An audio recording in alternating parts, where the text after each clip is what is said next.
نائب وزیر اعظم اسحاق ڈار کا بنگلہ دیشی ہائی کمیشن کا دورہ، بنگلہ دیش کی سابق وزیر اعظم خالدہ ضیاء کے انتقال پر تعزیت کی۔ کہا خالدہ ضیاء نے بیماری کے باوجود ملاقات کے لیے بلایا اور انتہائی خلوص کا مظاہرہ کیا۔ بنگلہ دیش کے ساتھ ہمارا مذہبی اور بھائی چارے کا رشتہ ہے۔ حکومت کی پوری کوشش ہے بنگلہ دیش کے ساتھ اپنے مراسم کو مزید مضبوط کریں۔ بنگلہ دیش کی قائم مقام ہائی کمشنر کا نائب وزیر اعظم سے اظہار تشکر۔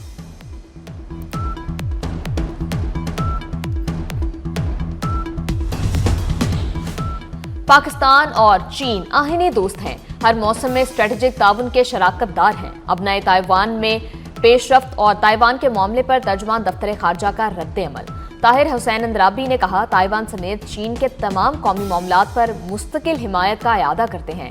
پاکستان ایک چین کے اصول پر کاربند رہے گا، تائیوان کو چین کا ناقابل تقسیم حصہ سمجھتے ہیں۔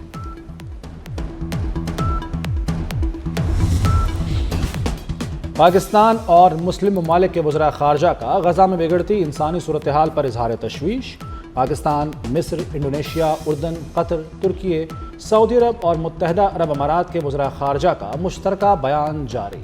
ترجمان دفتر خارجہ کے مطابق مسلم ممالک نے کہا کہ غزہ میں زندگی بچانے والی بنیادی اشیاء کی شدید قلت ہے۔ غزہ میں 19 لاکھ افراد غیر مناسب پناہ گاہوں میں رہ رہے ہیں۔ موسمی شدت سے بحران مزید سنگین ہو گیا۔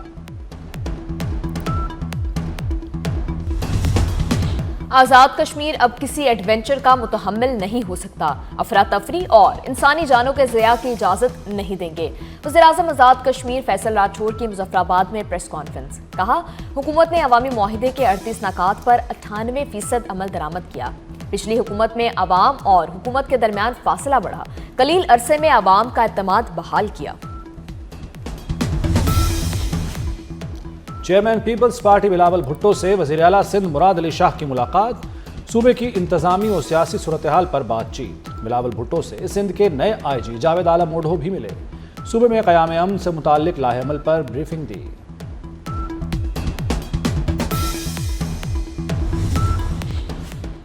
مؤثر حکمرانی کی بنیاد عوام اور قانون کے احترام سے منسلک ہے۔ مقننہ، انتظامیہ اور عدلیہ قانون کی حکمرانی کے لیے لازم و ملزوم ہے۔ سرکاری افسران دیانت اور انصاف کا شعار بنائیں۔ چیف جسٹس پاکستان جسٹس یحییٰ افریدی کی سول سروسز اکیڈمی کے افسروں سے گفتگو۔ سول سروسز اکیڈمی کے 136 افسروں پر مشتمل وفد نے چیف جسٹس سے ملاقات کی۔ سپریم کورٹ اعلامیے کے مطابق وفد کو سپریم کورٹ میں جاری اصلاحات پر بریفنگ بھی دی گئی۔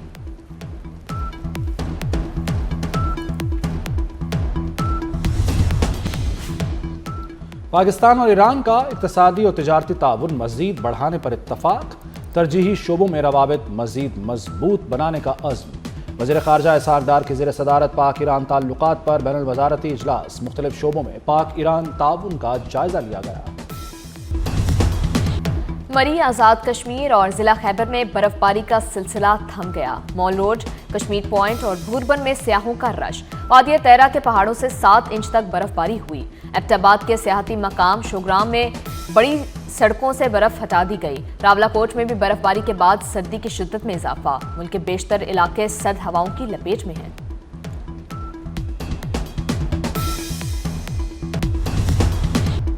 وزیر اعلیٰ مریم نواز کا پنجاب میں آبی حیات کے فروغ کے لیے بڑا اقدام۔ سرگودا اور مظفر گڑھ میں 5600 ایکڑ شرمپ اسٹیٹ بنائی جائے گی۔ سرگودا میں 20 ایکڑ اراضی شرمپ فارمنگ کے لیے تیار۔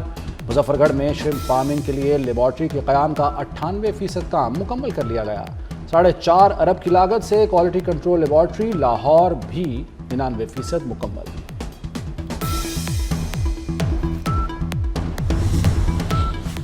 کراچی میں 24 گھنٹوں کے دوران ہیوی ٹریفک نے خاتون سمیت 3 افراد کو موت کی وادی میں بھیج دیا۔ لانڈھی میں اسپتال چورنگی کے قریب ٹریلر نے موٹر سائیکل سوار خاتون کو رونڈ ڈالا۔ اختر کالونی میں ٹریلر نے راہگیر کو کچل دیا۔ اورنگی ٹاؤن میں گاڑی کی ٹکر سے ایک شخص جاں بحق۔ لاڑکانہ میں پولیس اہلکار کے ہاتھوں 8 بچوں کے باپ کے سرعام قتل کا دل خراش واقعہ۔ آئی جی سندھ نے واقعے کا نوٹس لے لیا۔